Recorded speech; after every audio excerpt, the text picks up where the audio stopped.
که وروسته بله کومه ګناه ډیره لویه ده. رسول الله راته ویلې چې اولاد دې د لږې د ویرې ووجنې. بیا مې رسول الله ته ویلې د دې نه وروسته بله کومه ګناه ډیره لویه ده. رسول الله صلی الله علیه وسلم راته ویلې چې هغه څوک د ستا د چم او کاوڼ کې ژوند کوي د اراده د فاسدو اخلاقو ولري، یعنې هغه زنا وکړي. د دې حدیث پخلی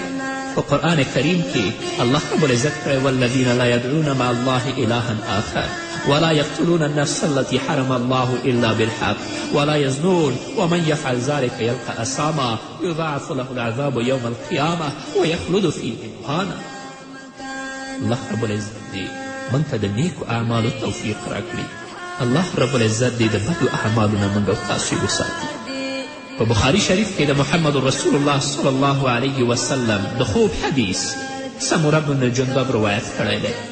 هغه فرمایي محمد رسول الله ویلې چې زه د جبرائیل او میکائیل سره روان وم، نو په دې لاره کې داسې یو ځای باندې تیر شو چې هلته تنور و،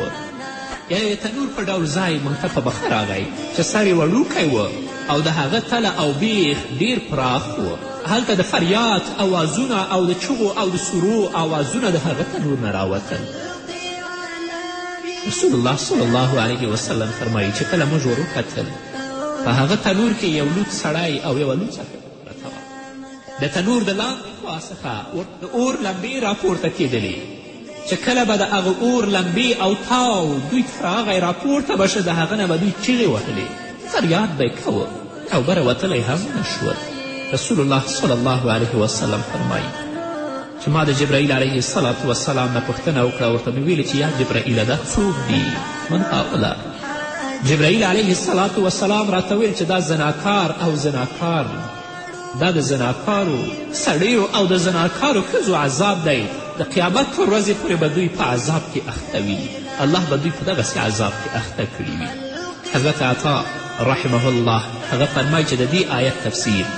لها 7 ابواب، چې الله د جهنم صفت کوي وایي چې هغه لپاره 7 دروازې دي. حضرت عطا د دې تفسیر کې وایي چې د دوزخ 7 دروازې دي.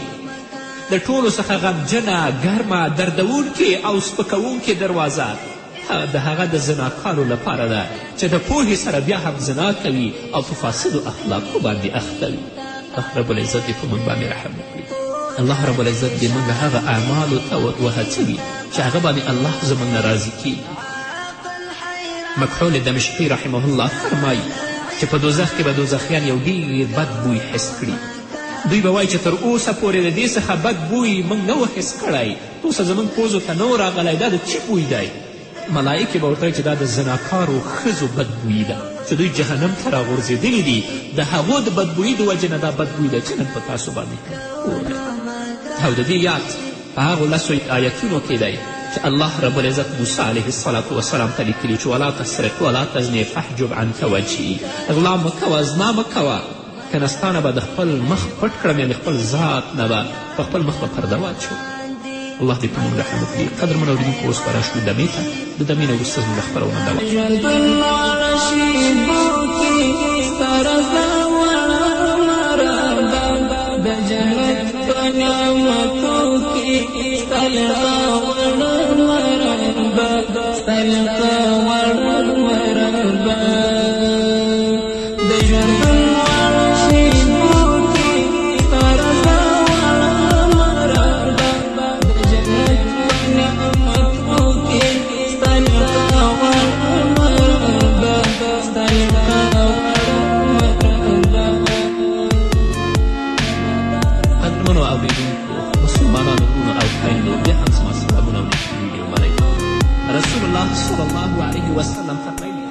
ابلیس شیطان هره ورځ په ځمکه کې خپل لښکرونه خپروي او بیا ورته وایي که په تاسو کې چا ډېر مسلمانان بېلارې کړل د هغه په سر به زه تاج کېږدم. ډېر فتنهګر او ابلیس ته نږدې شیطان چې کله بیرته راشي، ډېر فتنهګر او ابلیس ته نږدې شیطان چې کله بیرته راشي، ابلیس ته به ووایي چې په فلانکي پسې اخته شوم تر دې پورې چې ښځه مې پرې طلاقه کړه. ابلیس به ورته وایي تا هېڅ نه دي کړی، کیدای شي چې هغه کس بله ښځه وکړي. بیا به بل شیطان راشي او وبه وایي چې په فلانکي پسې اخته شوم تر دې پورې چې دی او د ده د ورور ترمنځ ما دښمني واچوله او دوی مې په جنګ کې اخته کړل. ابلیس به ورته وایي تا هم هېڅ نه دي کړي کیدای شي چې بېرته سوله وکړي او د خپل په منځ کې هغوی پخلا شي بیا به بل شیطان راشي ورته به ووایي چې په فلانکي پسې اخته شوم تر دې پورې چې هغه زنا وکړه په بدو باندې اخته شه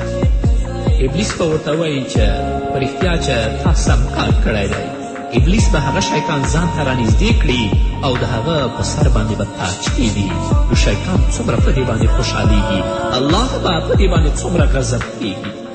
نو راشئ الله راضي کړئ د خپل محدود ژوند نه چې په دنیا کې لرئ د دې په استفادې سره د خپل رب راضي کړئ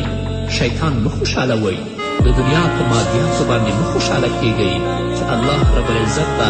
ذلت د دنیا او ذلت د آخرت ستاسو په برخه کړي پیغمبر علیه السلام فرمایلي چې په رښتیا ایمان جامې دي ایمان جامې دي د الله چې څوک یې خوښ شي دا جامې ور واغوندي خو کله چې هغه کس زنا وکړي الله به بیرته ورڅخه وباسي او که د دې بد او فاسد اخلاق نه توبه وکړه په اخلاص او په صداقت سره الله به بیرته ور واغوندي ایمان جامه ده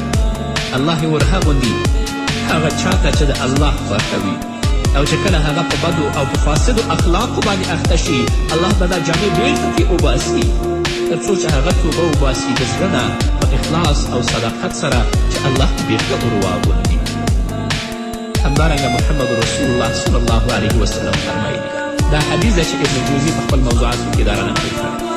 رسول الله فرمایي یا معشر المسلمین اتقوا الزنا فإن فيه 6 خصال 3 في الدنيا و3 في الآخرة فأما التي في الدنيا فذهاب بهاء الوجه وقصر العمر ودوام الفقر وأما التي في الآخرة سخط الله تبارك وتعالى وسوء الحساب والعذاب بالنار رسول الله وایي چې ای د مسلمانانو ټولګیه د زنا څخه تاسو لرې اوسئ ځکه چې دا شپږ عذابونه لري 3 په دنیا کې دي او 3 په آخرت کې هغه عذابونه چې په دنیا کې ورکول کېږي دا دي چې د مخ نور به ختم شي مخ به بلکل نور نه لري د یو مسلمان غوندې به په هغه کې نورانیت نه وي د زناکار او د زناکارې په مخ کې دویم دا چې د هغه عمر به ډېر کم وي او دریم دا چې همیشه به په غربت او په فقر کې مبتلا وي او هغه عذابونه چې